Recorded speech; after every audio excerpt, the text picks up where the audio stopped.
What? Where are you? Did you get into bed already? Darling, talk to me.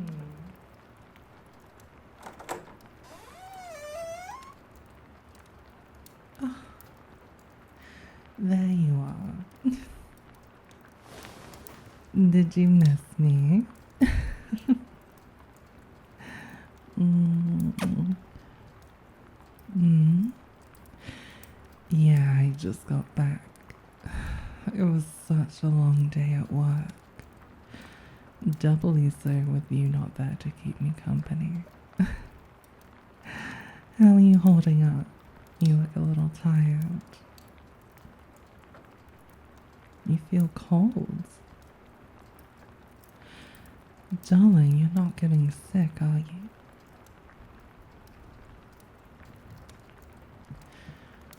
Oh dear.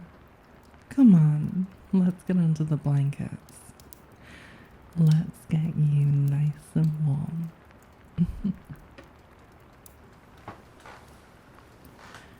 Hey, no protesting.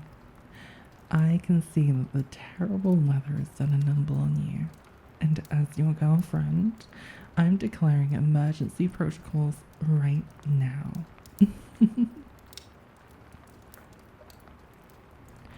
Here, slide under the blankets. I'll tuck you in. Now, how about something warm to drink? Would you like some hot chocolate? Oh, darling, you're not a burden.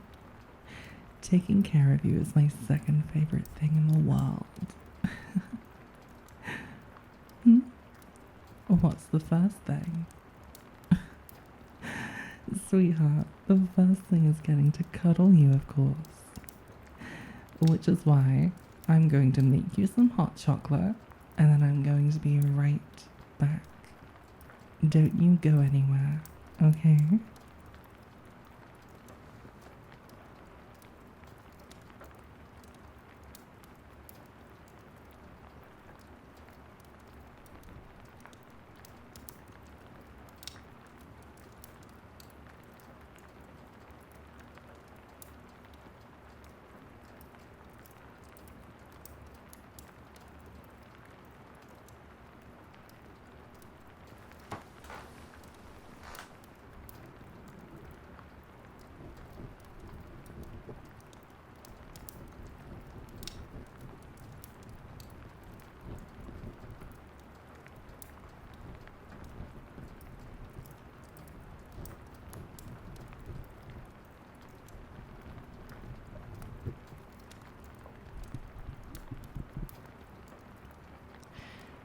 Do you feel a little better? How's your throat? Yeah, it's gonna take a few days to fully recover, but I'll be right here with you. And you better stay under the blankets as much as possible, okay? If you need anything, all you need to do is tell me. And since the weekend's about to start, I'll finally be able to take proper care of you. So don't you worry, Pumpkin. I'll be right here the whole time.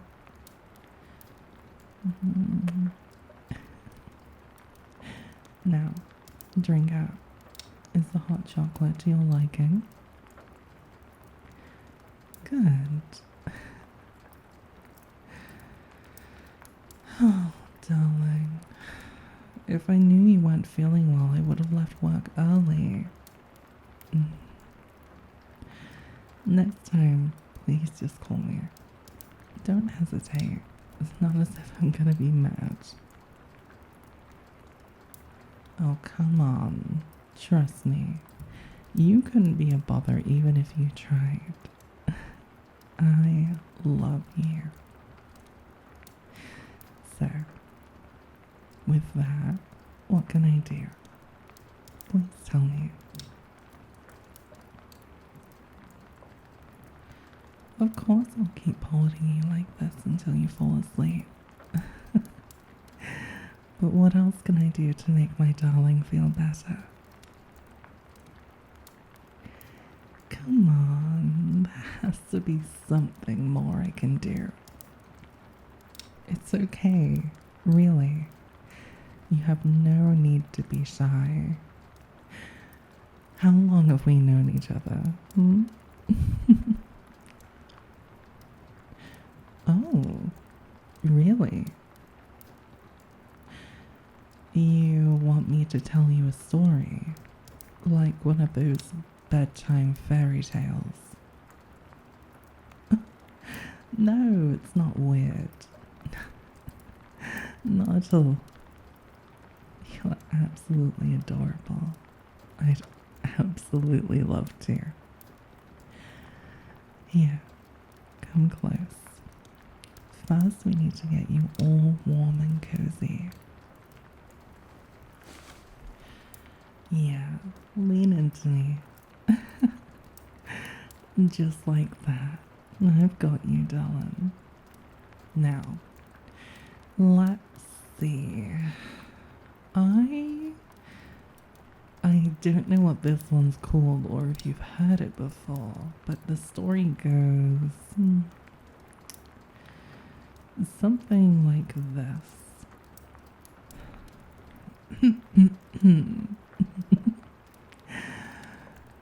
Once upon a time, in a faraway land, there lived a young prince. He was kind and gentle and greeted everyone he met with a smile. He was adored by all the servants and nobles alike, and his parents loved him dearly. But the boy was cursed with a fragile body. He was too weak to be riding horses, or swinging swords, or ruling over his subjects. He spent most of the day in bed, tended to by his attendants. No one knew what was wrong with him. Physicians had been called from all over the world, but no one could cure his illness. Whenever he spent too long out of bed, he would feel dizzy and collapse. He suffered painful headaches, and often his lungs would feel short of breath. And it continued to get worse. Rumors began spreading. He had come to be known as the Cursed Prince, never seen but always talked about in hushed whispers and pitying tones. As for the prince himself, there was only one place where he found comfort. A garden hidden in the corner of the palace grounds with a small pond nearby. Nobody else ever came there. At night, when the entire world slept, he would sneak out of his bed and stroll into the garden. He liked how quiet it was. Despite his failing health, he tried to appreciate the silence, the night air, and the tiny lights in the sky, all the little things that made him happy to be alive. Yes, love, the little things matter. It's so easy to forget them, as life can sometimes turn into such a rush. But it's alright. You and I we'll make time for them. We'll make sure to live well, won't we? Where was I?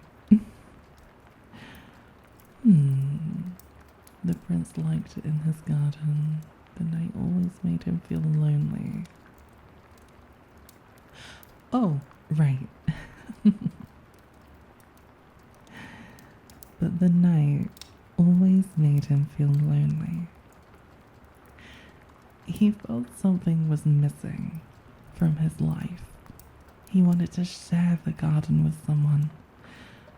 And one night, as he lay in bed, unable to sleep, he saw a shooting star. Something about it made him wonder. He got up and stumbled into the garden. He sat on the edge of the pond and began skipping stones across the water. He closed his eyes and imagined what this shooting star had looked like. A stone rippled over the moon's reflection. As it reached the other end of the pond, the prince opened his eyes, seeing a girl looking back at him from behind a tree.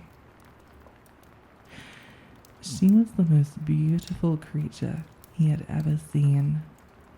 She seemed pale, almost ethereal. The young man, who'd never fallen in love before, instantly became smitten. He walked over to her in a daze and introduced himself. She returned his smile and accepted his friendship. He asked her from where she had come into his garden, but she only tilted her head in confusion. She pointed the finger at the sky, and the prince looked up, but all he could see was the moon. He had found her in that garden again the next night, and the one after that. He never saw her during the day, but at night she would always be waiting for him by the pond. Soon their friendship blossomed into romance. The two realized they were in love with each other. Yes, my sweet, just like us. That's so cute. I still remember the first day I met you.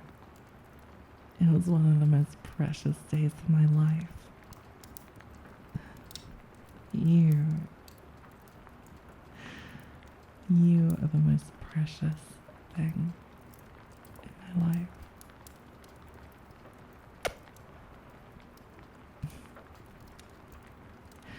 Are you still cold, love? Should I get more blankets? No? Okay then. Here, come a little closer. You can rest your head on my chest. I know you like that. Don't be shy. I've got you. I like everything about you, and I want to keep you safe from the cold outside. Hence why I keep asking if you're still cold.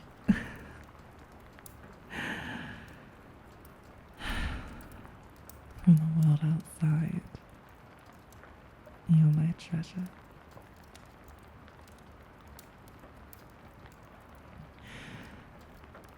The prince and his strange new companion grew almost inseparable, but the girl told him on the very first night that they had met that she wasn't normal.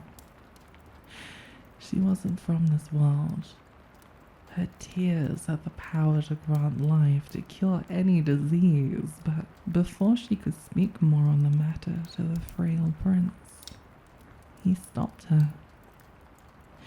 He never wanted to make her cry.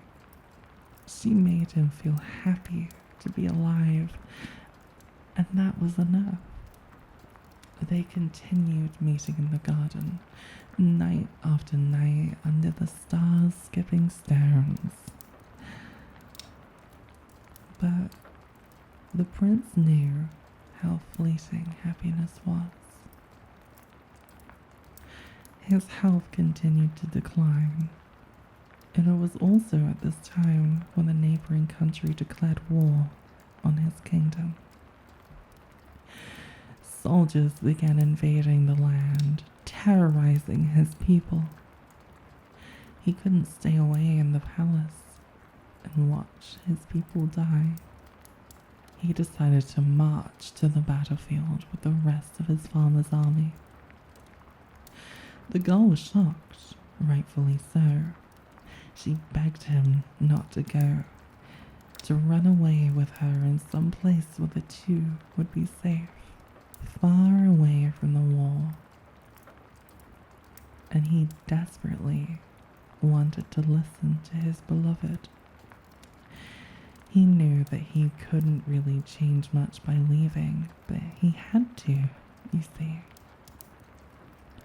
He felt it was his duty to protect what he had cherished, to protect his city and that garden where he had met her. He had to. And so, he went off to fight. He promised he would return to her a year later, no matter what, and she had promised to wait for him in that garden. He missed seeing her and talking with her, and as he fought alongside his men, it was a long and bitter war, but in the end, they prevailed. The prince, despite his poor health, fought like a true hero and led his soldiers to victory. But just before they could return home, an arrow struck him. Right above the heart. Help couldn't come soon enough, and he realized he was dying. The thought of not being able to keep his promise scared him. As he lay there on the grass, slowly bleeding out, he saw a shooting star. He closed his eyes and prayed, "Please, please let me see her one last time." He prayed to any divinity that might listen. Back in his garden, a year had passed. The girl who fell from the moon was still waiting, and she trusted him to keep his promise. She waited in the cold all night, listening intently for the sound of his footsteps. She waited right until dawn, but her prince had still not returned. At last she couldn't take it anymore. She entered the palace and found his bedchambers, and sure enough, he was lying in bed.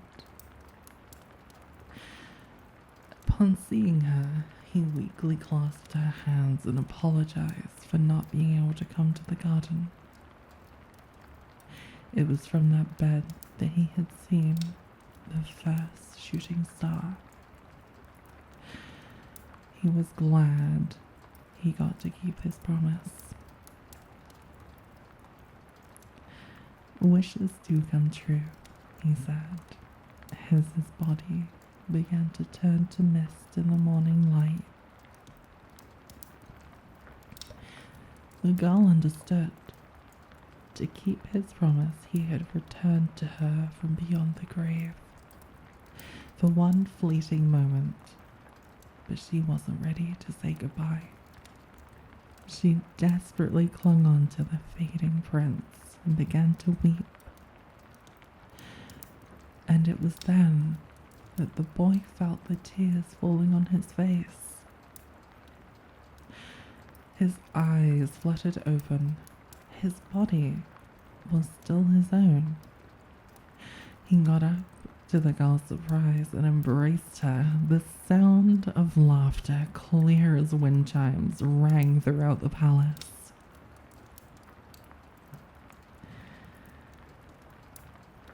And that, my dearest, was the first and only time the prince ever made her cry. They got married in a fairy tale wedding and ruled over the entire kingdom for many, many years to come. And he made sure to always keep her happy, and his illness never returned. The prince was cursed no more. The end. So, what do you... Oh.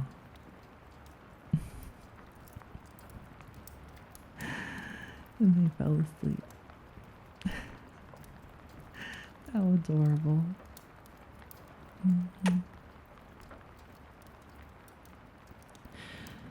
You know, I once made a wish to a shooting star too. I asked for someone as amazing as you to call my own. And look who I found. I got more than I ever dreamt I could wish for.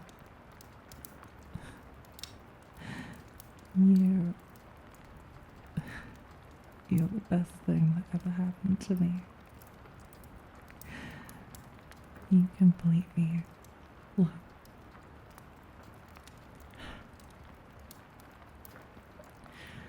Please get well soon, okay? I can't bear to see you in pain. I promise I'll nurse you back to health in no time. You'll be out in the sun before you know it.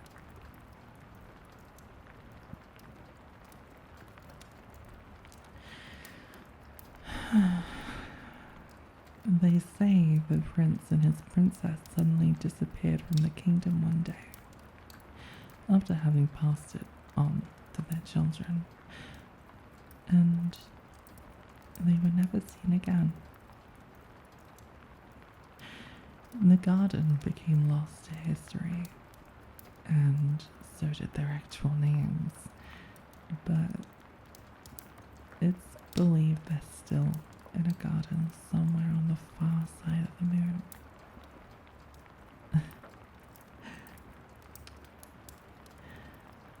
Skipping stones together across the pond, and each ripple over the water is another shooting star in the sky. One that grants wishes to people like you and me.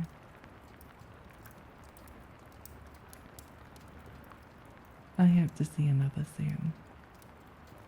I don't want to ever lose you. So, this time I'll wish for us to always stay together. For more nights such as this.